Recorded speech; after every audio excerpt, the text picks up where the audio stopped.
Hi, so I'm back again. If you watched my most recent video, you should be pretty up to date with what's going on with me. So in the last one I was saying, had a collapsed lung, and then that led to a bunch of tests and everything, and then they found some little things in my lungs that shouldn't be there, and they were curious, or not curious, what's the right word? They thought that it could be the sarcoma spread, and so they wanted to do a bunch of tests and look at it all a bit more. And so yeah, I did all those tests, which weren't fun because needles and also anxiety is never good. Because you just spend that like whole night before just freaking out and anything leading up to, and it's just not fun. But I had some good friends there that helped and stayed up talking, so yeah, thanks to you guys. But yeah, I had a doctor's appointment on Thursday and they confirmed it. So yeah, the sarcoma has spread to my lungs. It was weird when they told me it. I don't know, I didn't cry or anything in the meeting. It was kind of like I'd already accepted it. I already had a gut feeling that someday it was gonna come back, and that I wasn't out of the clear. I don't know, I just felt that, and so I wasn't too shocked. But it wasn't until like 2 days later where I spent some time by myself where it kind of hit, and I was like, oh shit, this is happening. Oh, I skipped a whole bit. So yeah, to fix what's going on in my lungs, I need chemo. And if you didn't know, I'm a Year 12 student. Year 12, COVID, cancer, not fun. But that's what I've been given, so I've got to work with what I've got. And, well, trials are coming up soon. And I'm also a drama student. And if you know me, you know drama is my passion. It's what I want to do.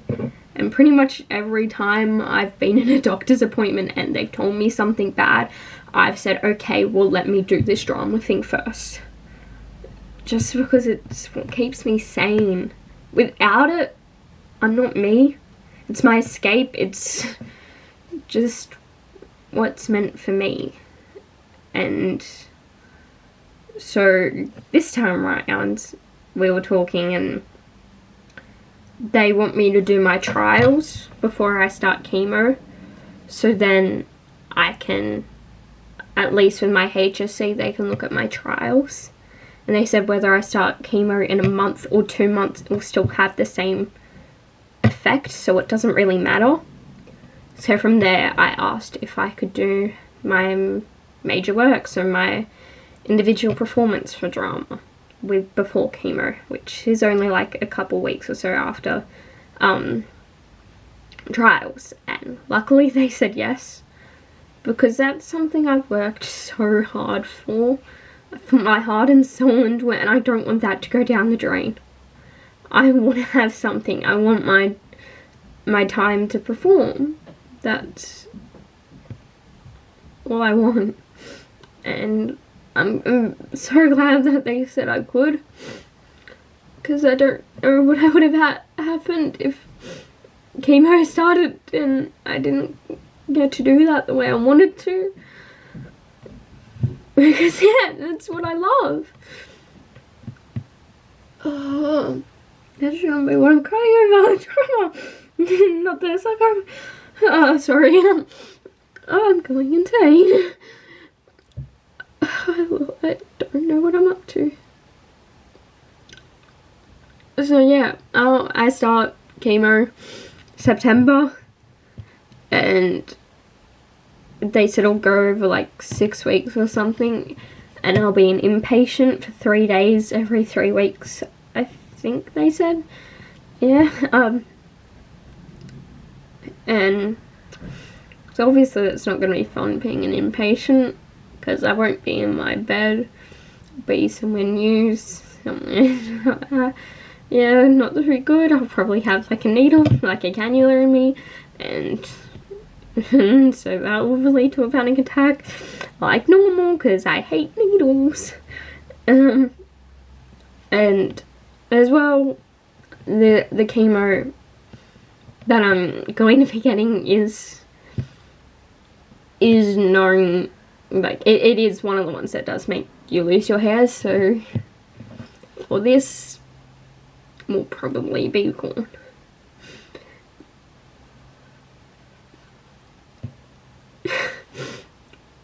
And that scares me about losing my hair, because it's not just the hair in my head, it's my eyebrows, it's my eyelashes, it's everything.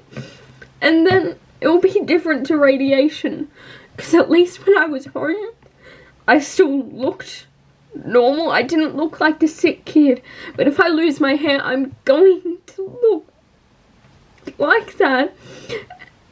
And it sucks, because now that will probably mean people will recognize that I'm a kid with cancer, and I won't have the people second guessing me when I say it, or saying I'm not because I still have my hair. So it sucks that for people to see my cancer journey is real, I'll have to go through all this. And it sucks because that's the same as Nessa, with them all knocking back my provisions and everything. I know that they'll probably end up recognizing this as more impactful than anything else.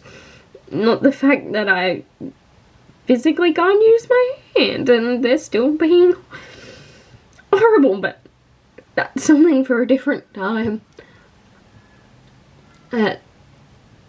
Yeah. But when I do start chemo, something you may figure out by the timeline is it'll probably be like right before graduation, or graduation will be in the middle of it, and then or it will go into my HSC. So if I thought I was gonna have a normal senior year, or at least how I hoped, because the start of it obviously wasn't normal, the middle of it wasn't normal, I thought I was still gonna have the end of it, but I won't, because all I get is a couple days at a time of being normal. I'm just, it's just unfair, and I hate it because so many people are telling me, oh, that's so unfair. I know it's unfair, but nothing's gonna change it. I'm never gonna know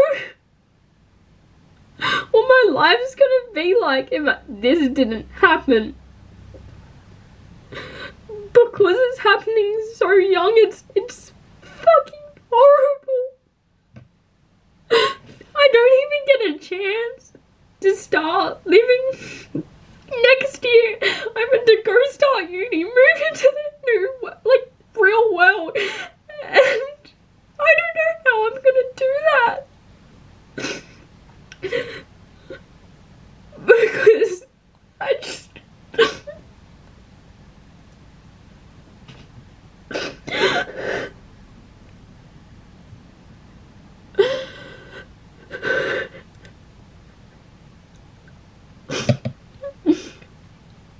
and I'm just constantly mourning a life I'll never get the chance to live. And I know I need to stop. I need to try and move on and forget that. But it's hard. And people keep telling me, or there's all these things going on that are reminding me. And I don't want people to, like, stop talking to me. Like, I've had plenty of people do that because they're terrified of cancer. I've had people run away from me when they see me in the shops because they just don't want to talk to me. Or it's a complete opposite. People don't care about me All they want to know is the latest gossip, what's going on with me and cancer. They don't care about me as an individual. So if you're watching these videos and you're one of those people, I don't really care about you. You do you. But if you're curious of why I'm standoffish and don't want to talk to you, maybe think about how you treat me. Because I've had a lot of people treat me like I'm dying. Or like I'm dead. And I don't need that. I really don't. And so, yeah, I've lost quite a few people.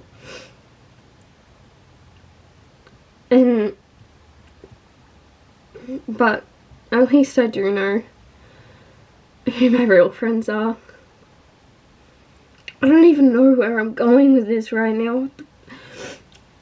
So this is where you see I obviously don't write anything down. I just press record and talk. Not that good, because then I get like this. Yeah. I don't really know where to go with this now. So, quick recap. Yeah, sarcoma spread to lungs. Start chemo in September. It's gonna mess up the entirety of what senior year I've got left. Yeah, fun! And it'll be fun to do all this still in a pandemic. Sure have a story to tell.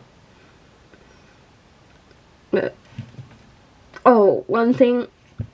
After the last video where I said, you know, to actually message me and not think I'll get overwhelmed, I did have a lot of people message me, and it was great to actually see it was people putting thought into what they were saying. It wasn't just a quick comment to show, oh, I care.